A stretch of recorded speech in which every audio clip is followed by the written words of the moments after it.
ಎಲ್ಲರೂ ಹೇಗಿದ್ದೀರಾ? ನಾನು ಚೆನ್ನಾಗಿದ್ದೀನಿ ಫ್ರೆಂಡ್ಸ್. ಇವತ್ತಿನ ವಿಡಿಯೋ ಬಂದು ನನಗೆ ತುಂಬ ದಿವಸದಿಂದ ಬರ್ತಾ ಇರುವಂಥ ಕ್ವಶನ್ ಅನ್ಬೋದು, ವರ್ಷ ಆಗಿರ್ಬೋದು. ಇದ್ರ ಬಗ್ಗೆ ವಿಡಿಯೋ ಮಾಡಿದ್ದೆ. ಇವತ್ತು ಕೊಡೋಷ್ಟು ಡೀಟೇಲ್ ಎಲ್ಲ ಕೊಟ್ಟಿರಲಿಲ್ಲ. ಇವತ್ತು ಕೊಡೋ ಅಂಥ ಡೀಟೇಲ್ ಏನು, ಇವತ್ತು ಹೇಳುವಂಥ ಮಾತುಗಳೇನು, ಇವತ್ತು ನಾನು ಮಾಡೋವಂಥ ವಿಡಿಯೋ ಏನು ಅಂತೇಳಿ ಹೇಳ್ತೀನಿ. ನನಗೆ ನಾನು ಟೈಲರ್ ಆಗಿರೋದ್ರಿಂದ ಟೈಲರ್ಸ್ ವಿಡಿಯೋ ತುಂಬ ಹಾಕೋದ್ರಿಂದ ಅಕ್ಕ ಟೈಲರಿಂಗ್ ಮಿಷನ್ ಯಾವ ದಿಕ್ಕಿಗೆ ಇಡಬೇಕು, ಎಲ್ಲಿಡಬೇಕು, ಅದ್ರ ಬಗ್ಗೆ ನಮಗೊಂದು ಸ್ವಲ್ಪ ವಿವರಣೆ ಕೊಡಿ ಅಂತ ಹೇಳಿದರೆ ಫ್ರೆಂಡ್ಸ್. ಟೈಲರಿಂಗ್ ಮಿಷನ್ ಇಡೋದ್ರ ಬಗ್ಗೆ ನಾನೊಂದು ಎಕ್ಸ್ಪೆರಿಮೆಂಟೇ ಮಾಡಿದ್ದೀನಿ ಅಂತ ಹೇಳ್ಬೋದು. ಎಲ್ಲಿಟ್ಟರೆ ಹೇಗಿಟ್ಟರೆ ಚೆನ್ನಾಗಾಗತ್ತೆ ಅಂತ ಹೇಳ್ಬಿಟ್ಟು 22-23 ವರ್ಷ ಆಯಿತು ನಾನು ಬಟ್ಟೆ ಹೊಲಿತಾ. 10 ವರ್ಷ ನನಗೆ ಅದ್ರ ಬಗ್ಗೆ ಯಾವುದೇ ಥರ ಅರಿವಿರಲಿಲ್ಲ. 10 ವರ್ಷದ ನಂತರ ನಾನು ಮಿಷನ್ ಈ ಜಾಗದಲ್ಲಿ ಇಟ್ಟರೆ, ಈ ದಿಕ್ಕಲ್ಲಿಟ್ಟರೆ ಏನು ನನಗೆ ಚೆನ್ನಾಗಾಗ್ಬೋದು ಅದ್ರ ಬಗ್ಗೆ ನನಗೆ ಸ್ವಲ್ಪ ತಿಳ್ಕೊಬೇಕು ಅಂತ ತುಂಬಾ ಎಕ್ಸ್ಪೆರಿಮೆಂಟ್ ಮಾಡಿದ್ದೀನಿ. ಅದ್ರ ಬಗ್ಗೆ ಇವತ್ತು ಮಾತಾಡ್ತೀನಿ. ಮೊದಲನೇದಾಗಿ ಟೈಲರ್ಸ್ಗಳು ಯಾರೇ ಬಟ್ಟೆ ಹೊಲಿತಾರೆ, ನನಗೆ ಅದರಿಂದ ನಾನು ಅರ್ನಿಂಗ್ಸ್ ಮಾಡಬೇಕು, ನಾನು ಅದರಿಂದ ದುಡಿಬೇಕು ಅಂತಂದರೆ ಇವತ್ತು ನಾನು ಹೇಳೋ ಟಿಪ್ಸನ್ನು ನೀವು ಫ್ರೆಂಡ್ಸ್ ಈ ವಿಡಿಯೋನ ಯಾವುದೇ ಟೈಲರ್ಸ್ಗಳು ನೋಡ್ತಾ ಇರಿ, ಅಂದರೆ ತುಂಬ ಜನ ಟೈಲರ್ಸೇ ನಮ್ಮ ವಿಡಿಯೋನ ನೋಡೋದು. ಅವರು ಮಿಷನ್, ನಾನು ಬಟ್ಟೆ ಹೊಲಿಯೋ ಮಿಷನ್ ಯಾವ ದಿಕ್ಕಿಗೆ ಇಡಬೇಕು, ಯಾವ ಕಡೆ ಇಡಬೇಕು, ಹೇಗಿಡಬೇಕು ಅನ್ನೋದ್ರ ಬಗ್ಗೆ ನಿಮಗೆ ಬೇಕು, ಅಥವಾ ನೀವು ದುಡ್ದಿರೋಂತಹ ದುಡ್ಡು ನಿಮ್ಮ ಕೈಯಲ್ಲಿ ನಿಲ್ಲಬೇಕು, ಹಾಗೆ ನಿಮಗೆ ದಿನ ದಿನ ಹೋದಂಗೂ ಇಂಪ್ರೂವ್ಮೆಂಟ್ ಆಗಬೇಕು. ಚಿಕ್ಕ ಒಂದು ಹೈ ಸ್ಪೀಡ್ ಮಿಷನ್ ಅಲ್ಲ, ಸಣ್ಣ ಮಿಷನಲ್ಲಿ ಸ್ಟಿಚ್ ಮಾಡ್ತಿರ್ತೀರ ಅಂದರೆ ಹೈ ಸ್ಪೀಡ್ ಮಿಷನಿಂದ ಜಾಕ್ ಮಿಷನ್ನು, ಅಥವಾ ದೊಡ್ಡದಾಗಿ ನೀವೇನಾದರೂ ಇಂಪ್ರೂವ್ಮೆಂಟ್ ಆಗಬೇಕು ಅಂದರೆ ಕೆಲವು ನಿಯಮಗಳನ್ನು ಪಾಲಿಸಬೇಕು. ಹಾಗಾಗಿ ಇವತ್ತಿನ ವಿಡಿಯೋದಲ್ಲಿ ಬಂದು ನಾನು ಮಿಷನ್ ಯಾವ ದಿಕ್ಕಲ್ಲಿ ಇಡಬೇಕು, ಹಾಗೆ ಎಲ್ಲಿಡಬೇಕು, ಹೇಗೆ ಹೊಲಿಬೇಕು ಅಂತ ಹೇಳ್ಬಿಟ್ಟು ಹೇಳ್ತೀನಿ. ಹಾಗೆ ತುಂಬ ನಿಯಮಗಳಿದೆ, ಹಾಗೆ ನಾನು ಎಕ್ಸ್ಪೆರಿಮೆಂಟು ಇದರಲ್ಲಿ ತುಂಬಾ ಮಾಡಿದ್ದೀನಿ. ಮೊದಲನೇದಾಗಿ ನೀವು ಟೈಲರಿಂಗ್ ಮಿಷನಿಂದ ಸ್ವಲ್ಪ ಅರ್ನಿಂಗ್ಸ್ ಮಾಡಬೇಕು, ಅಥವಾ ಅರ್ನಿಂಗ್ಸ್ ಮಾಡಬೇಕು ನಾನು ಟೈಲರಿಂಗಿಂದ ನನ್ನ ಫ್ಯಾಮಿಲಿಗೂ ನನ್ನಿಂದ ಒಂದು ಉಪಯೋಗ ಆಗಬೇಕು ಅಂತ ಏನಾದರೂ ಇದ್ದರೆ, ನೀವು ಫಸ್ಟ್ನೇದಾಗಿ ಏನು ಮಾಡಿ ಅಂದರೆ ಎದುರುಗಡೆ ರೂಮಲ್ಲಿ ಟೈಲರಿಂಗ್ ಮಿಷನ್ ಇಟ್ಕೊಳ್ಳಿ. ಮುಖ್ಯವಾಗಿ ಕಸ್ಟಮರ್ ಬರ್ತಾರೆ ಅಂದರೆ ಎದುರುಗಡೆ ರೂಮಲ್ಲೇ ಇಟ್ಕೊಬೇಕು. ಅದರಲ್ಲೂ ಇನ್ನೂ ಮುಖ್ಯವಾಗಿ ಅಂತ ಅಂದರೆ ಪೂರ್ವ ದಿಕ್ಕಿಗೆ, ಸೂರ್ಯ ಹುಟ್ಟೋ ಕಡೆ, ನಮ್ಮನೆ ಸೂರ್ಯ ಹುಟ್ಟೋ ಕಡೆ ಯಾವ ಕಡೆ ಬರುತ್ತೋ ಅಲ್ಲಿ ಇಟ್ಕೊಳ್ಳಿ. ಅದಕ್ಕೂ ನಿಮ್ಮ ಅಷ್ಟೊಂದು ಅಲ್ಲಿ ಕರೆಕ್ಟಾಗಿ ಸೂರ್ಯ ಹುಟ್ಟೋ ಕಡೆ ನಮ್ಮ ಮಿಷನ್ ಇಡೋದಕ್ಕೆ ಜಾಗ ಇಲ್ಲ, ಏನು ಮಾಡೋದು ಅಂತ ಅಂದರೆ ಹಾಗೆಯೇ ಪೂರ್ವ ದಿಕ್ಕಲ್ಲಿ ಇಟ್ಕೊಂಡ್ರೆ ತುಂಬಾ ಒಳ್ಳೆಯದಾಗುತ್ತೆ. ಯಾಕಂದರೆ ಸೂರ್ಯ ಹುಟ್ಟೋ ಕಡೆ ನಾವೊಂದು ಬೆಳಗ್ಗೆ 10 ಗಂಟೆಗೆ ಸ್ಟಿಚ್ ಮಾಡೋಕ್ಕೆ ಕೂರ್ತೀವಿ ಅಂದಾಗ ಆ ಸೂರ್ಯನ ಕಿರಣಗಳು ಒಂಥರ ಮನೆ ಒಳಗೆ ಬರ್ತಾ ಇರೋವಂಥ ಟೈಮಲ್ಲಿ ಎದುರುಗಡೆ ಮಿಷನ್ ಇಟ್ಕೊಂಡು ಹೊಲಿತಾ ಇದ್ರೆ ಎಷ್ಟು ಚೆನ್ನಾಗಿರುತ್ತೆ. ಮನೆಯಲ್ಲಿ ಶಾಪಲ್ಲಾದರೂ ಅಷ್ಟೇ ನೀವು ಆದಷ್ಟು ಪೂರ್ವಕ್ಕೇ ಕೂತು ಹೊಲಿರಿ, ಮತ್ತು ಉತ್ತರಕ್ಕೂ ಹೊಲಿಬೋದು. ಉತ್ತರ ದಿಕ್ಕಿಗೆ ಏನಾಗುತ್ತೆ ಅಂದರೆ ನಾನು ಅಬ್ಸರ್ವ್ ಮಾಡಿರೋ ರೀತಿ ಉತ್ತರ ದಿಕ್ಕಲ್ಲಿ ಸ್ವಲ್ಪ ಕೂತು ಕೆಲಸ ಮಾಡೋದು ಕಡಿಮೆ ಆಗುತ್ತೆ, ಸ್ವಲ್ಪ ಓಡಾಟ ಜಾಸ್ತಿ ಆಗುತ್ತೆ. ನೆಂಟರು ಮನೆಗೆ ಹೋಗೋದು, ಇನ್ನೇನು ಅದು ಇದು ಅಂಥೇಳಿ ಓಡಾಟ ಜಾಸ್ತಿ ಇರುತ್ತೆ, ಕೆಲಸ ಕಡಿಮೆ ಇರುತ್ತೆ. ಪೂರ್ವ ದಿಕ್ಕಲ್ಲಿ ತುಂಬ ಚೆನ್ನಾಗಿರುತ್ತೆ. ಪೂರ್ವ ದಿಕ್ಕಲ್ಲಿ ನಾವು ಕೂತಾಗ ಕಸ್ಟಮರು ಪಶ್ಚಿಮ ಅಂದರೆ ನಮ್ಮ ಕಡೆ ನೋಡ್ತಾರೆ, ಪಶ್ಚಿಮ ದಿಕ್ಕಿಗೆ ನೋಡ್ತಾರೆ, ತುಂಬ ಚೆನ್ನಾಗಾಗತ್ತೆ ಅದು. ಮತ್ತು ಪಶ್ಚಿಮ ಅಭಿಮುಖವಾಗೂ ಸಹ ಕುತ್ಕೋಬೋದು. ಯಾವುದೇ ಕಾರಣಕ್ಕೂ ದಕ್ಷಿಣ ದಿಕ್ಕಿಗೆ ಮುಖ ಮಾಡಿ ನೀವು ಟೈಲರಿಂಗ್ ಮಿಷನ್ ಇಟ್ಟು ಕುತ್ಕೊಳ್ಳೋದಕ್ಕೆ ಹೋಗ್ಬೇಡಿ. ನಿಜವಾಗ್ಲೂ ಅಲ್ಲಿ ಏನೋ ಒಂಥರ ಕಿರಿಕಿರಿ, ಒಂಥರ ಮನಸ್ಸಿಗೆ ನೆಮ್ಮದಿ, ನನ್ನ ಬಟ್ಟೆ ಹೊಲಿಯೋಕ್ಕೆ ಮನಸ್ಸೇ ಬರಲ್ಲ, ಅಥವಾ ಪ್ರತಿದಿನ ಏನಾದರೂ ಒಂದು ಸಮಸ್ಯೆ ಈ ರೀತಿ ಆಗ್ತಾ ಇರುತ್ತೆ. ದಕ್ಷಿಣ ದಿಕ್ಕಿಗೆ ಮುಖ ಮಾಡಿ ಕುತ್ಕೊಂಡು ಸ್ಟಿಚ್ ಮಾಡೋದಕ್ಕೆ ಯಾವುದೇ ಕಾರಣಕ್ಕೂ ಹೋಗಬೇಡಿ. ಹಾಗೆ ನನಗೆ ಕೇಳಿದ್ರು, ಅಕ್ಕ ಯಾವ ಕಡೆ ನಾವು ಮಿಷನ್ ಇಟ್ಕೊಂಡು ಸ್ಟಿಚ್ ಮಾಡಬೇಕು ಹೇಳಿ ಅಂತೇಳಿ. ಆದಷ್ಟು ನೀವು ಮನೇಲೇ ಸ್ಟಿಚ್ ಮಾಡ್ತಿದ್ರಂದರೆ ಪೂರ್ವಾಭಿಮುಖವಾಗಿ ಕೂತ್ಕೊಳ್ಳಿ. ಟೈಲರಿಂಗ್ ಶಾಪಲ್ಲಾದರೂ ಅಷ್ಟೇ ಪೂರ್ವಾಭಿಮುಖವಾಗಿ ಕೂತ್ಕೊಳ್ಳಿ. ಹಾಗೆಯೇ ದಕ್ಷಿಣದಕ್ಕೆ ಯಾವುದೇ ಕಾರಣಕ್ಕೂ ಕೂತ್ಕೊಳ್ಳೋಕೆ ಹೋಗ್ಬೇಡಿ. ಪಶ್ಚಿಮಾಭಿಮುಖವಾಗಿ ಕೂತ್ಕೋಬೋದು, ಮತ್ತು ಉತ್ತರಾಭಿಮುಖವಾಗಿ ಸಹಿತ ಕೂತ್ಕೊಬೋದು. ಕ್ಯಾಶ್ ಕೌಂಟ್ರಲ್ಲಿ ಕೂರ್ತೀರಾ, ಈಗ ಬೇರೆ ಬೇರೆ ಅಂಗಡಿಗಳು ಆ ಥರ ಅಂದರೆ ನೀವು ಉತ್ತರ ದಿಕ್ಕಿಗೆ ಮುಖ ಮಾಡಿ ಕೂತ್ಕೋಬೋದು. ಹಾಗೇನೆ ಫ್ರೆಂಡ್ಸ್, ಅಂಗಡಿ ಬಾಗಿಲು ಯಾವ ಕಡೆ ಇರಬೇಕು ಅಂತಂದರೆ, ಅಂಗಡಿ ಬಾಗಿಲು ಈಗ ಬಿಸ್ನೆಸ್ ವ್ಯಾಪಾರ ಅಂತಂದರೆ ದಕ್ಷಿಣ ದಿಕ್ಕಲ್ಲಿದ್ರೂ ಚೆನ್ನಾಗಿ ನಡೆಯುತ್ತೆ ಅಂತ ಹೇಳ್ತಾರೆ. ಹಾಗೆಯೇ ಉತ್ತರಕ್ಕಿದ್ರೂ ಚೆನ್ನಾಗಿ ನಡೆಯುತ್ತೆ ಅಂತ ಹೇಳ್ತಾರೆ. ಪೂರ್ವ ನಿಮಗೆ ಬಾಗಿಲು ಯಾವ ಕಡೆ ಆದರೂ ಇರಲಿ, ನೀವು ಸೂರ್ಯ ಹುಟ್ಟೋ ಕಡೆ ಕೂತ್ಕೊಂಡು ಕೆಲಸವನ್ನು ಮಾಡಿ. ಹಾಗೆಯೇ ಕೆಲಸ ಮಾಡ್ತಾ ಇದ್ದೀರಾ ಅಂದರೆ ನಿಮ್ಮ ಊರಲ್ಲಿ ಕುಬೇರ ಲಕ್ಷ್ಮಿ ಫೋಟೋ ಏನಾದರೂ ಸಿಗತ್ತೆ ಅಂದರೆ ಅಂಗಡಿಯಲ್ಲಿ ಇಟ್ಕೊಳ್ಳೋದ್ರಿಂದ ತುಂಬಾ ಒಳ್ಳೆಯದು. ಅದರಲ್ಲಿ ತುಂಬಾ ಇಂಪ್ರೂವ್ಮೆಂಟ್ ತುಂಬಾ ಇದೆ. ಕುಬೇರ ಲಕ್ಷ್ಮಿ ಫೋಟೋ ಅಂತ ಸಿಗುತ್ತೆ. ಕುಬೇರ ಮತ್ತು ಲಕ್ಷ್ಮಿ ಇಬ್ಬರು ಇರ್ತಾರೆ. ಪಾರ್ಲರ್ ಆಗಿರ್ಬೋದು, ಟೈಲರಿಂಗ್ ಶಾಪ್ ಆಗಿರ್ಬೋದು, ಕುಬೇರ ಲಕ್ಷ್ಮಿ ಫೋಟೋ ತುಂಬಾ ವರ್ಕ್ ಮಾಡುತ್ತೆ. ಹಾಗೆಯೇ ನಿಮ್ಮ ಶಾಪಲ್ಲಿ ನಾನು ಎಷ್ಟೇ ಚೆನ್ನಾಗಿ ಬಟ್ಟೆ ಹೊಲ್ಕೊಟ್ರು ಕಸ್ಟಮರ್ ದುಡ್ಡು ಕೊಡಲ್ಲ ಅಥವಾ ತುಂಬ ಕಿರಿಕಿರಿ ಇರುತ್ತೆ ಅಂತ ಅಂದಾಗ ನೀವು ಒಂದ್ಸಲಿ ಯೋಚನೆ ಮಾಡಿ, ನಾನು ಟೈಲರಿಂಗ್ ಮಿಷನ್ ಇಟ್ಟು ಕೆಲಸ ಮಾಡ್ತಿರೋ ಜಾಗ ಯಾವ ಕಡೆ ಇದೆ, ಹೇಗಿದೆ, ಯಾಕೋ ನನಗೆ ಸಮಾಧಾನನೇ ಇಲ್ಲ. ಮೊದಲು ನಾನು ಕೆಲಸ ಮಾಡ್ತಿದ್ದಲ್ಲಿ ಚೆನ್ನಾಗೇ ಕೆಲಸ ಮಾಡ್ತಿದ್ದೆ, ಈಗ ಇಲ್ಲಿ ಬಂದಮೇಲೆ ಯಾಕೋ ಚೆನ್ನಾಗಿ ಆಗ್ತಿಲ್ಲ. ಆ ಥರದ್ದು ಏನಾದರೂ ನಿಮಗೆ ಅನಿಸಿದ್ರೆ ಒಂದ್ಸಲಿ ನೀವು ಇದನ್ನೆಲ್ಲ ಚೆಕ್ ಮಾಡ್ಕೊಬೋದು. ಮತ್ತು ಮನೆಯಲ್ಲಿ ಟೈಲರಿಂಗ್ ಮಾಡೋರು ಮುಖ್ಯವಾಗಿ ಎಷ್ಟೋ ಜನ ನೋಡಿದ್ದೀನಿ, ಈಗ ಜಾಯಿಂಟ್ ಫ್ಯಾಮಿಲಿ ಆಗಿರ್ಬೋದು ಅಥವಾ ಬಾಡಿಗೆ ಮನೆ ಚಿಕ್ಕ ಮನೆ ಇರುತ್ತೆ ಅನ್ನೋರು ಬೆಡ್ರೂಮಲ್ಲಿ ಇಟ್ಕೊಳ್ತಾರೆ. ಯಾವುದೇ ಕಾರಣಕ್ಕೂ ನೀವು ಟೈಲರಿಂಗ್ ಕೆಲಸ ಮಾಡೋ ಮಿಷನನ್ನು ಬೆಡ್ರೂಮಲ್ಲಿ ಇಡೋದಕ್ಕೆ ಹೋಗ್ಬಿಡಿ, ಮತ್ತು ದೇವ್ರ ರೂಮಲ್ಲಿ ಇಡೋದಕ್ಕೆ ಹೋಗ್ಬಿಡಿ. ಈಗ ಒಬ್ಬೊಬ್ಬರು ಮನೇಲಿ ಹೇಗಿರುತ್ತೆ ಅಂತಂದರೆ ಹಾಲಲ್ಲೇ ದೇವರು ಅವ್ರು ಪೂಜೆ ಮಾಡ್ತಾ ಇರ್ತಾರೆ, ಅಥವಾ ಹಾಲಲ್ಲಿ ಈಗ ಅವ್ರಿಗೂ ಬೇರೆ ಎಕ್ಸ್ಟ್ರಾ ಅಂತ ರೂಮ್ ಇರೋದಿಲ್ಲ, ಹಾಲಲ್ಲೇ ಇಟ್ಕೊಂಡಿರ್ತಾರೆ. ಆ ಟೈಮಲ್ಲಿ ಸ್ವಲ್ಪ ನೀವು ಬಟ್ಟೆಗಳು ಅಂದರೆ ಹೇಗಿರುತ್ತೆ ಅಂದರೆ ಹೊರಗಡೆಯಿಂದ ಬರುವಂಥ ಬಟ್ಟೆಗಳು ನಾವು ಸ್ಟಿಚ್ ಮಾಡ್ತಾ ಇರ್ತೀವಿ. ಆದಷ್ಟು ದೇವ್ರ ಮನೇಲಿ ದೇವ್ರ ಫೋಟೋಕ್ಕೆ ಹತ್ತಿರ, ಈಗ ದೇವ್ರ ಪೂಜೆ ಮಾಡೋ ಜಾಗಕ್ಕೆ ಹತ್ತಿರವಾಗಿಯೇ ಸ್ಟಿಚ್ ಮಾಡೋದಕ್ಕೆ ಹೋಗ್ಬೇಡಿ. ಯಾಕಂದರೆ ಹೊರಗಡೆಯಿಂದ ಬರುವಂಥ ನೆಗೆಟಿವ್ ಎನರ್ಜಿ ಜಾಸ್ತಿನೇ ಇರುತ್ತೆ. ಹಾಗಾಗಿ ನೀವು ಆದಷ್ಟು ಮನೇಲಿ ಟೈಲರಿಂಗ್ ಕೆಲಸ ಮಾಡ್ತೀರಾ ಅಂತ ಅಂದರೆ ಸ್ವಲ್ಪ ಒಂದು ರೂಮ್ ಆಗಿರ್ಬೋದು ಎಕ್ಸ್ಟ್ರಾ ಅಂತಲೇ ಒಂದು ಮಾಡ್ಕೊಳ್ಳೋದು ಒಳ್ಳೆಯದು. ಮತ್ತು ಯಾವುದೇ ಕಾರಣಕ್ಕೂ ನೀವು ಹೊರಗಡೆಯಿಂದ ಇಸ್ಕೊಳ್ಳೋಂಥ ಬಟ್ಟೆ ಮತ್ತು ನಿಮ್ಮ ಬಟ್ಟೆಗಳನ್ನೆಲ್ಲ ಮಿಕ್ಸ್ ಮಾಡೋದಕ್ಕೆ ಹೋಗ್ಬೇಡಿ. ಅದೇ ಬೇರೆ ಇದೇ ಬೇರೆ. ಒಬ್ಬೊಬ್ಬರು ನಾನು ಇಷ್ಟು ವರ್ಷ ಆಯಿತು ಫ್ರೆಂಡ್ಸ್ ಬಟ್ಟೆ ಹೊಲಿಯೋಕ್ಕೆ ಕೊಟ್ಟಿರೋ ಬಟ್ಟೆಗಳೇ ಬೇರೆ, ನಾವು ಯೂಸ್ ಮಾಡಬೇಕು ಅಂತಿರೋ ಬಟ್ಟೆಗಳೇ ಬೇರೆ. ಇದನ್ನು ಯಾವತ್ತೂ ಮಿಕ್ಸ್ ಮಾಡೋದಿಲ್ಲ. ಎಷ್ಟೋ ಜನ ಯಾವುದಾದ್ರೂ ಬಟ್ಟೆ ಮಿಸ್ ಆದಾಗ ಒಳಗೆಲ್ಲ ಇರಬೇಕು ನೋಡಿ ಅಂತ ಹೇಳ್ತಾರೆ. ನಾನು ಹೇಳ್ತೀನಿ, ನೀವು ಎಷ್ಟೇ ಇದಾದ್ರೂ ಒಂದು ಚೀಲ ಕಟ್ಟೆ ಆದರೂ ಅವ್ರು ಬರೋವರೆಗೂ ಅಲ್ಲೇ ಇಟ್ಟಿರ್ತೀನಿ. ಬಿಟ್ಟರೆ ನಾವು ಯೂಸ್ ಮಾಡೋ ಬಟ್ಟೆಗಳ ಜೊತೆಗೆ ಕಸ್ಟಮರ್ ಬಟ್ಟೆನೇ ಯಾವುದೇ ಕಾರಣಕ್ಕೂ ಇಡಲ್ಲ. ಈ ಕಸ್ಟಮರ್ ಹೊಸ ಬಟ್ಟೆಗಳೇ ತಂದುಕೊಟ್ಟಿರಲಿ, ನಾವು ಹೊಲಿಯೋದು ಲೇಟ್ ಆಯಿತು ಅಂದಾಗ ನಮ್ಮ ಗಾಡ್ರೇಜ್ಗಳಲ್ಲಿ ಇಟ್ಕೊಳ್ಳೋದು, ಅಥವಾ ನಮ್ಮ ಒಂದು ಬೆಡ್ರೂಮಲ್ಲಿ ಇಟ್ಕೊಳ್ಳೋದು, ಅಥವಾ ಒಳಗಡೆ ರೂಮ್ಗಳಲ್ಲಿ ಇಟ್ಕೊಳ್ಳೋದು, ಆ ಥರ ಮಾಡೋದಕ್ಕೆ ಹೋಗ್ಬೇಡಿ. ಅದಕ್ಕಂತ ಎಕ್ಸ್ಟ್ರಾ ಮನೇಲಿ ಮಾಡ್ತೀರಾ ಅಂದರೆ ಈ ಥರ ಎಕ್ಸ್ಟ್ರಾ ಒಂದು ರೂಲ್ಸ್ ಫಾಲೋ ಮಾಡಿ. ಇಲ್ಲಾಂದರೆ ನಿಮಗೆ ಮನೇಲಿ ಜಾಗ ಸಾಲ್ತಿಲ್ಲ ಅಂದರೆ ನೀವು ಟೈಲರಿಂಗಿಂದನೇ ಅರ್ನಿಂಗ್ಸ್ ಮಾಡಬೇಕು ಅನ್ನೋಂಗಿದ್ರೆ ಒಂದು ಟೈಲರಿಂಗ್ ಶಾಪ್ ಮಾಡಿ. 1,500 2,500 ಕೊಟ್ಟರೂ ಪರವಾಗಿಲ್ಲ, ಎಕ್ಸ್ಟ್ರಾ ಮಾಡಿ.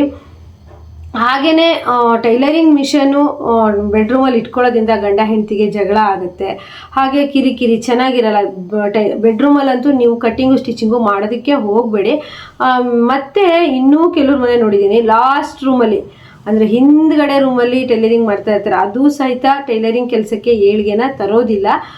ಆದಷ್ಟು ನೀವು ನಿಮ್ಮ ಮನೆ ಪೋಟಿಕದ ಎದುರುಗಡೆ ಅಲ್ಲಾದರೂ ಹೊಲಿದ್ರೂ ಪರವಾಗಿಲ್ಲ, ಯಾವುದೇ ಕಾರಣಕ್ಕೂ ಹಿಂದೆ ಹೊಲಿಯೋದಕ್ಕೆ ಹೋಗ್ಬೇಡಿ. ನಿಮ್ಮ ಬಟ್ಟೆ ಅಷ್ಟೇ ನೀವು ಸ್ಟಿಚ್ ಮಾಡೋದಕ್ಕೋಸ್ಕರ ಹಿಂದೆ ಹೊಲಿತೀರಂದರೆ ಓಕೆ, ಬೇಕಾದರೆ ನೀವು ಟ್ರೈ ಮಾಡಿ.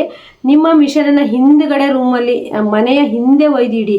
ನೀವು ಅಟ್ಲೀಸ್ಟ್ ನಿಮ್ಮ ಬಟ್ಟೆನೂ ಸಹಿತ ಸ್ಟಿಚ್ ಮಾಡೋದಕ್ಕಾಗಲ್ಲ. ಬೇಕಾದರೆ ನೀವು ಅದನ್ನು ನೋಡಿ, ನಿಮ್ಮ ಮನೇಲಿರೋ ಮಿಷನನ್ನು ನೀವು ಹಿಂದಿನ ರೂಮಲ್ಲಿ ಇಡಿ. ಒಂದು ದಿವಸನೂ ಆ ಮಿಷನ್ ಎಳೆದು ಹೊಲ್ದಿರೋದಿಲ್ಲ, ಅದು ಮಾತ್ರ 100% ಗ್ಯಾರಂಟಿ. ಯಾಕಂದರೆ ನಮಗೆ ಏಳಿಗೆ ತರಬೇಕು, ನಾವು ಇದರಿಂದ ಒಂದು ದುಡ್ಡು ಮಾಡಬೇಕು, ಅಥವಾ ಬಟ್ಟೆ ಹೊಲಿದು ನಾನೊಂದು ಇಂಪ್ರೂವ್ಮೆಂಟ್ ಆಗಬೇಕು ಅಂದರೆ ಆದಷ್ಟು ಅದು ಲಕ್ಷ್ಮಿ ಎದುರುಗಡೆ ರೂಮಲ್ಲಿ ಇಡಿ. ನಾನು ಯಾವತ್ತೂ ಅಷ್ಟೇ ಫ್ರೆಂಡ್ಸ್, ನಮ್ಮ ಮನೆಯವರಾಗಿರ್ಬೋದು ನಾವಾಗಿರ್ಬೋದು, ನಮ್ಮ ಮಿಷನ್ ನಾನು ನಿಜವಾಗ್ಲೂ ಹೇಳಬೇಕು ಅಂದರೆ ನಮ್ಮ ಮನೇಲಿ ಹಾಲಲ್ಲೇ ಇಲ್ಲೇ ಮಿಷನ್ ಇದೆ, ನೀವು ನೋಡ್ತೀರಾ.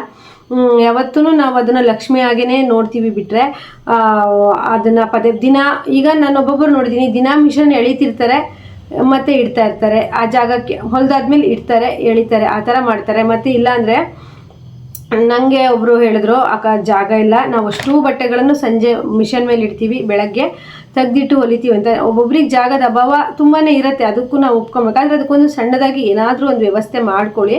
ಯಾಕಂದರೆ ನಾವೀಗ ನನಗೆ ಫಸ್ಟು ಟೈಲರಿಂಗ್ ಕಲಿತಾಗ ನಮ್ಮಪ್ಪ ಹೇಳೋರು, ಅಂದರೆ ನಾನು ಇನ್ನೂ 10th ಕಲಿತಾಗ ಅಷ್ಟೊಂದು ಬುದ್ಧಿ ಇರಲಿಲ್ಲ. ನಾನು ಏನು ಮಾಡ್ತಿದ್ದೆ ಅಂದರೆ ಬಟ್ಟೆ ಹೊಲಿತಾ ಇರ್ತಿದ್ದೆ. ಹೊಲಿತಾ ನನಗೇನೋ ಸುಸ್ತಾಯಿತು, ನಿದ್ದೆ ಬಂತು ಅಂದರೆ ಹಾಗೇ ಮಿಷನ್ ಮೇಲೆ ಬಟ್ಟೆ ಬಿಟ್ಬಿಟ್ಟು ಹಾಗೇ ಹೆಂಗೆ ಹೊಲಿತಿದ್ನೋ ಹಾಗೇ ಎದ್ದೋಗಿ ಮಲಗ್ತಿದ್ದೋ, ಊಟ ಮಾಡ್ತಿದ್ನೋ, ಒಟ್ಟು ನಾಳೆನೇ ಬರ್ತಿದ್ದೆ. ಆವಾಗ ನಮ್ಮ ಅಪ್ಪ ಹೇಳೋರು, ಆ ಮಿಷನ್ ನೀಟಾಗಿ, ಬೇಕಾದರೆ ನೀವು ಗಾರ್ಮೆಂಟ್ಸಲ್ಲಿ ಚೆಕ್ ಮಾಡಿ, ಕೆಲಸ ಆದಮೇಲೆ ನೀಟಾಗಿ ಒರೆಸಿ ಗಾರ್ಮೆಂಟ್ಸಲ್ಲಿ ಮಿಷನನ್ನು ಬರಬೇಕು.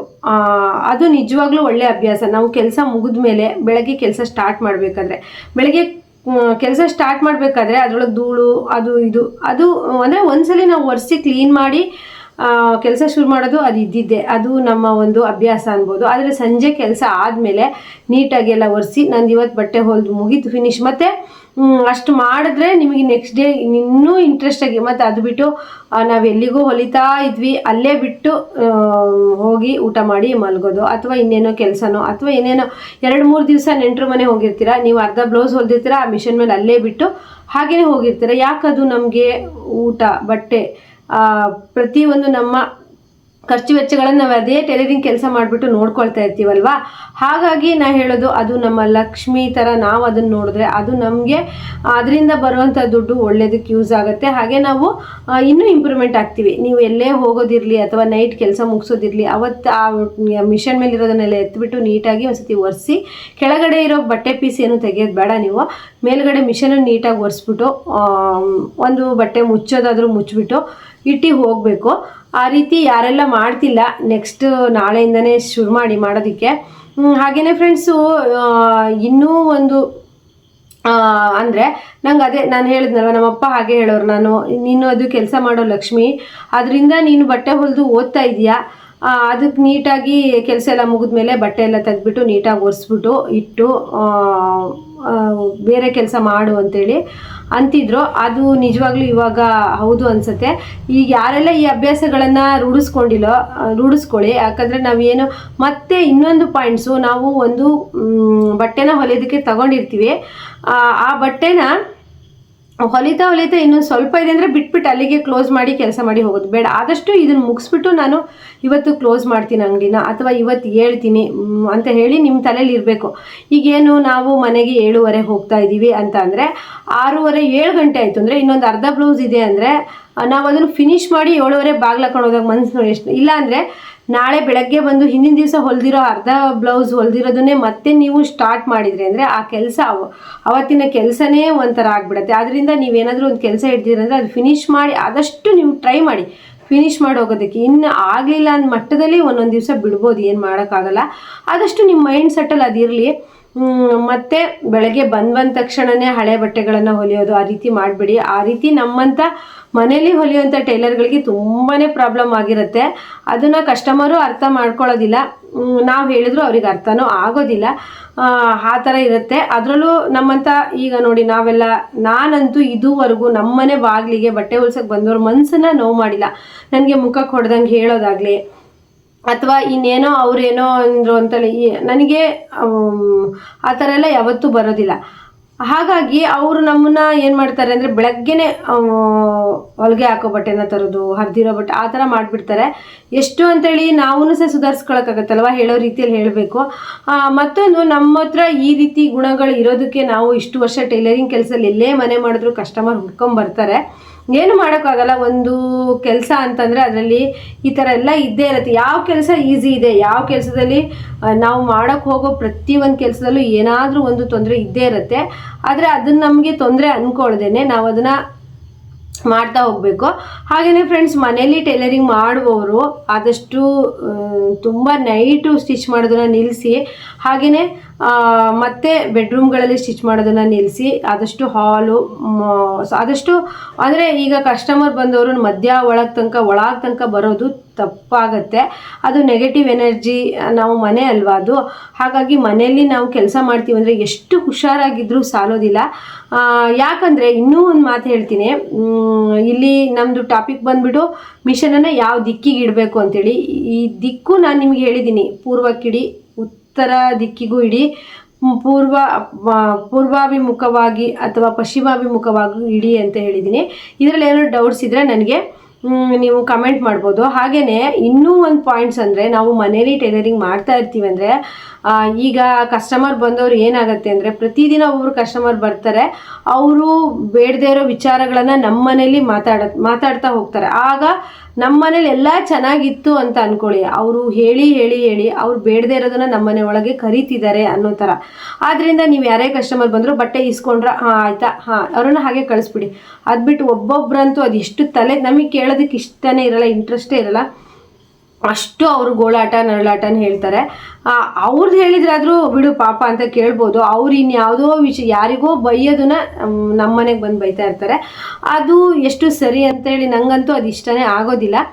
ಆದ್ದರಿಂದ ನಾ ಹೇಳೋದು ಕಸ್ಟಮರಿಗಾದರೂ ಹೇಳೋದು ಈ ವಿಡಿಯೋದಲ್ಲಿ, ಅಥವಾ ಟೈಲರ್ಸ್ಗಳಿಗಾದರೂ ಹೇಳೋದು. ಕಸ್ಟಮರಿಗೆ ಹೇಳೋದೇನೆಂದರೆ, ನೀವೊಂದು ಟೈಲರ್ ಮನೆಗೆ ಬಟ್ಟೆ ಕೊಡೋಕೆ ಹೋಗಿರ್ತೀರ ಅಂದರೆ ಬಟ್ಟೆ ಕೊಡಿ, ಕೆಲಸ ಏನಿದೆ ಅಷ್ಟನ್ನು ಮಾತಾಡಿ ಬನ್ನಿ. ಅದು ಬಿಟ್ಟು ಅವಳು ಇವಳು ಸುದ್ದಿ ಅವ್ರ ಸುದ್ದಿ ಅಥವಾ ಬೇರೆಯವ್ರ ಗೋಳನ್ನ ಹೇಳ್ಕೊಂಡು ನೆಗೆಟಿವ್ ಎನರ್ಜಿನ ಯಾಕೆ ಅವ್ರ ಮನೆ ತುಂಬಿಸಿ ಬರ್ತಾ ಇರ್ತೀರ. ಅವ್ರೇನೋ ಹೊಟ್ಟೆಪಾಡಿಗೆ ಕೆಲಸ ಮಾಡ್ತಾ ಇರ್ತಾರೆ ಟೈಲರ್ಸ್ಗಳು.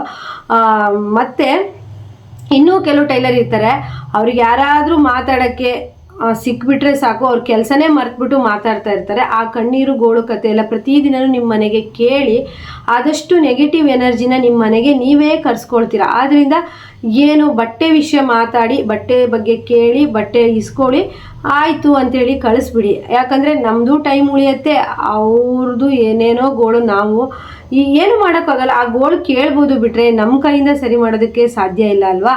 ಆ ರೀತಿ ನಾನು ಹೇಳೋದು, ಮನೆಯಲ್ಲಿ ಕೆಲಸ ಮಾಡೋರಿಗೆ ಈ ರೀತಿ ಎಲ್ಲ ಪ್ರಾಬ್ಲಮ್ ಆಗತ್ತೆ. ಅಂಗಡಿಯಲ್ಲಿ ಅಂತಂದರೆ ಅದು ಅಂಗಡಿ ಆಗಿಬಿಡುತ್ತೆ.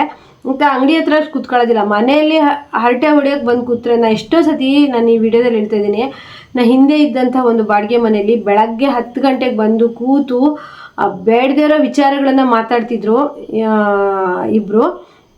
ಅದು ಎಷ್ಟು ನಂಗೆ ಇರಿಟೇಟ್ ಆಗ್ತಿತ್ತು ಅಂತಂದರೆ, ಅವರು ಸಂಜೆ ಹೋಗೋಷ್ಟೊತ್ತಿಗೆ ಅವ್ರು ಮಾತಾಡಿರೋದೇ ತಲೆಯೊಳಗೆ ಗುಯ್ ಅಂತಿತ್ತು. ಆ ಮನೆಯೇ ಚೇಂಜ್ ಮಾಡಿಬಿಟ್ಟೆ ನಾನು. ಹಾಗೆ ಕಷ್ಟ ಆದರೂ ಪರವಾಗಿಲ್ಲ ಅಂತ, ನಮಗೆ ಟೈಲರ್ಗಳಿಗೆ ಮನೆ ಚೇಂಜ್ ಮಾಡೋದೆಲ್ಲ ತುಂಬ ಕಷ್ಟ ಫ್ರೆಂಡ್ಸ್.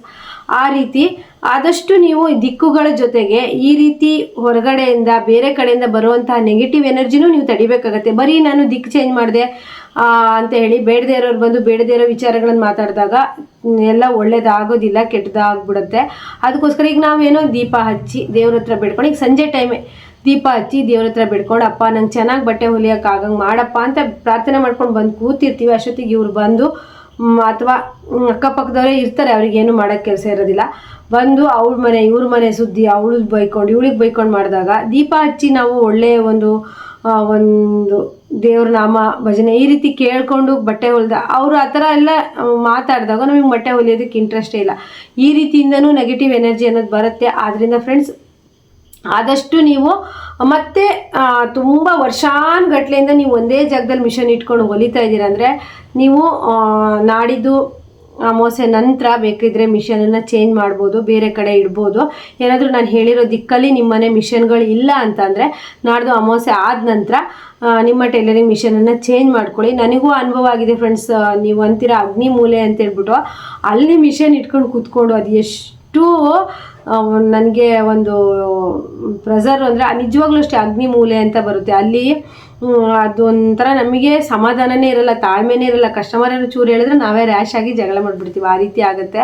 ಅದನ್ನೆಲ್ಲ ನೋಡಿಕೊಂಡು ಚೆನ್ನಾಗಿ ಒಳ್ಳೆ ಜಾಗದಲ್ಲಿ ಇಟ್ಕೊಂಡು ನಿಮಗೆ ಗೊತ್ತಾಗ್ಬಿಡತ್ತೆ. ಒಂದು ಜಾಗದಲ್ಲಿ ಇಟ್ಟಾಗ ಒಂದು 15 ದಿವಸ ಹೊಲಿದಾಗ ನಿಮ್ಗೆ ಅಲ್ಲಿಂದು ಜಾಗದ ಗೊತ್ತಾಗ್ಬಿಡತ್ತೆ ಇಂಪ್ರೂವ್ಮೆಂಟ್ ಹೇಗಿರುತ್ತೆ ಅಂತೇಳಿ. ನೀವು ಅವಾಗ ಚೇಂಜ್ ಮಾಡ್ಕೋಬೋದು. ತುಂಬ ವರ್ಷಗಳಿಂದ ಒಂದೇ ಜಾಗದಲ್ಲಿ ಹೊಲಿತಿದ್ರೆ ಚೇಂಜ್ ಮಾಡ್ಕೊಳ್ಳಿ, ಸ್ವಲ್ಪ ಚೇಂಜಸ್ ಆಗುತ್ತೆ. ತುಂಬಾ ಬಟ್ಟೆ ಹೊಲಿಯೋದಕ್ಕೆ ಇಂಟ್ರೆಸ್ಟೇ ಬರ್ತಾ ಇಲ್ಲ ನನಗೆ ಏನೋ ಅಂತಂದರೆ ಅಲ್ಲೂ ಸಹ ನೀವು ಸ್ವಲ್ಪ ಚೇಂಜ್ ಮಾಡ್ಕೋಬೋದು. ಈ ರೀತಿ ಇರುತ್ತೆ ಫ್ರೆಂಡ್ಸ್. ಆದಷ್ಟು ಇದನ್ನು ನಾನು ತುಂಬ ವೀಡಿಯೋಸ್ಗಳಲ್ಲಿ ಹೇಳಿದ್ದೀನಿ. ಹಳೆ ಚಿಂದಿ ಬಟ್ಟೆಗಳು ನಿಮ್ಮ ಶಾಪಲ್ಲಿ ಅಥವಾ ಬೇಡದೇ ಇರೋ ವಸ್ತುಗಳು ನಿಮ್ಮ ಶಾಪಲ್ಲಿ ಮನೆಯಲ್ಲಿ ಇದ್ದರೆ ಫಸ್ಟು ತೆಗೆದು ಹಾಕಿ. ಬಟ್ಟೆಗಳು ಪೀಸು ಹಳೆ ಪೀಸ್ಗಳನ್ನು ಆದಷ್ಟು ಮನೆಯಲ್ಲಿ ಸ್ಟಾಕ್ ಮಾಡಬೇಡಿ. ಮಾಡಿದಷ್ಟು ನೆಗೆಟಿವ್ ಅನ್ನೋದು ನಿಮಗೆ ಒಂದು ರೀತಿ ಹೊರಗಡೆ ಹೋಗೋದಿಲ್ಲ, ನಿಮ್ಮಲ್ಲೇ ಸುತ್ತರಿತಾ ಇರುತ್ತೆ.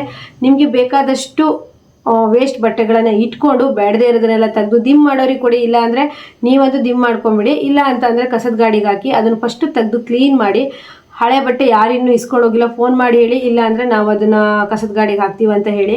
ಈ ರೀತಿ ಎಲ್ಲ ಇರುತ್ತೆ ಫ್ರೆಂಡ್ಸ್. ನೀವು ಟೈಲರಿಂಗ್ ಮಿಷನ್ ಒಂದೇ ದಿಕ್ಕುಗಳು ಚೇಂಜ್ ಮಾಡೋದಲ್ಲ, ನಿಮ್ಮ ಮನೆ ಅಲ್ಲಿರೋಂತಹ ಟೈಲರ್ಗಳು ಎಷ್ಟೋ ವರ್ಷದಿಂದ ಬಟ್ಟೆ ಹೊಲಿತಿರ್ತೀವಿ ಅಂದರೆ ಬೇಕು ಬೇಕು ಬೇಕು ಬಟ್ಟೆಗಳು ಅಂತ ಇಟ್ಕೊಂಡಿರ್ತೀವಿ.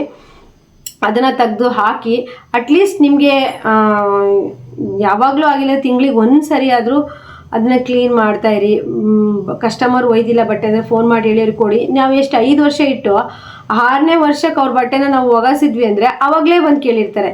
ಅಯ್ಯೋ ಫ್ರೆಂಡ್ಸ್, ನಿಜವಾಗ್ಲೂ ನನಗೊಂದು ಅನುಭವನೇ ಆಗಿದೆ. 2 ರೇಷ್ಮೆ ಸೀರೆ ಒಬ್ಬರು ಕೊಟ್ಟಿದ್ರು, 3 ವರ್ಷ ಬಂದೇ ಇಲ್ಲ. ಇನ್ನೇನು ಮಾಡೋದ ರೇಷ್ಮೆ ಸೀರೆ ಅಂತೇಳ್ಬಿಟ್ಟು ನಾನು ಇನ್ನೇನು ಅತ್ಲಾಗ ಬೇರೆಯವ್ರಿಗಾದರೂ ಕೊಟ್ಬಿಡೋಣ, ಬ್ಲೌಸ್ ಹೊಲ್ದಿಟ್ಟಿದ್ದೆ ದುಡ್ಡಿಗಾದ್ರೂ ಕೊಡೋಣ ಅಂತ ಇನ್ನೇನು ರೆಡಿ ಮಾಡ್ತಿರ್ತೀವಿ. ಅವ್ರು ದಿಢೀರಂತ ಪ್ರತ್ಯಕ್ಷ ಆದರೂ 3-4 ವರ್ಷದಲ್ಲಿ ಈ ರೀತಿ ಮಾಡ್ತಾರೆ ಕಸ್ಟಮರು. ಆದಷ್ಟು ನೀವು ಈ ರೀತಿ ಎಲ್ಲದನ್ನು ಪಾಲಿಸ್ಕೊಂಬಂದರೆ ಟೈಲರಿಂಗ್ ಕೆಲಸದಲ್ಲಿ ಇನ್ನೂ ಇಂಪ್ರೂವ್ಮೆಂಟ್ ಆಗುತ್ತೆ ಫ್ರೆಂಡ್ಸ್. ಇನ್ನೂ ನೀವು ಟೈಲರಿಂಗ್ ಕೆಲಸದಲ್ಲಿ ಇಂಪ್ರೂವ್ಮೆಂಟ್ ಆಗಬೇಕು, ನೀವು ಮುಟ್ಟಿದ್ದೆಲ್ಲ ಚಿನ್ನ ಆಗಬೇಕು ಅಂದರೆ ನಾನು ಪೋಟ್ಲಿ ಅಂತೇಳಿ ಕೊಡ್ತಾ ಇದ್ದೀನಿ. ಯಾರಿಗೆಲ್ಲ ಬೇಕು ಪೋಟ್ಲಿನ ಬುಕ್ ಮಾಡ್ಕೊಳ್ಳಿ. ನೀವು ಈ ವಿಡಿಯೋ ನೋಡಿಲ್ಲ ಅಂದರೆ ಹಿಂದಿನ ವಿಡಿಯೋಗಳಲ್ಲಿ ಪೋಟ್ಲಿ ಬಗ್ಗೆ ನಾನು ಡೀಟೇಲ್ ಆಗಿ ಹೇಳಿದ್ದೀನಿ.